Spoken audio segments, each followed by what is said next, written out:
memang tidak ada kekuatan pemaksa, apalagi kalau itu berkaitan dengan negara-negara besar.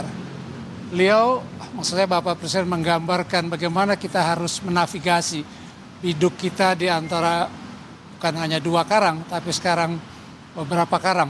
Dan itu tidak mudah, karena itu didiskusikan tentang implikasinya ini terhadap keseluruhan masalah keamanan dan perdamaian dunia, tapi juga potensi efek dari perang ini terhadap ekonomi dunia, khususnya yang menyangkut supply, oil, minyak, dan gas.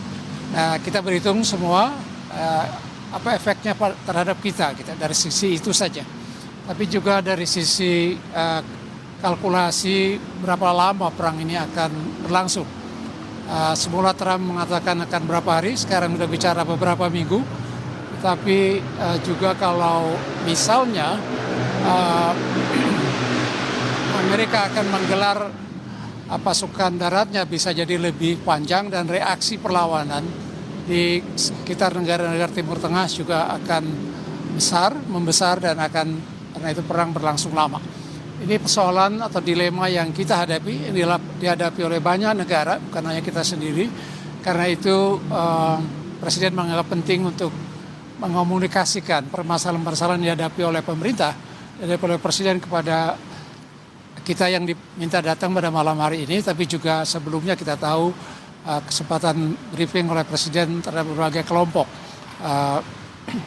melalui pertemuan seperti ini yang sifatnya briefing, kemudian dialog atau tanya jawab, dan selebihnya ya masing-masing kita mencoba memberikan kontribusi pemikiran, dan Presiden sangat terbuka untuk dalam menanggapi usul-usul pemikiran dari para peserta.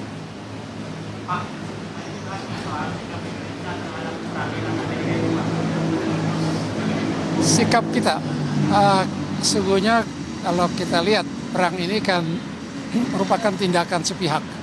Bukan perang, ada perang yang dimandatkan oleh PBB. Di Teluk ini sudah ada 3 kali terjadi perang dalam waktu 30 tahun terakhir.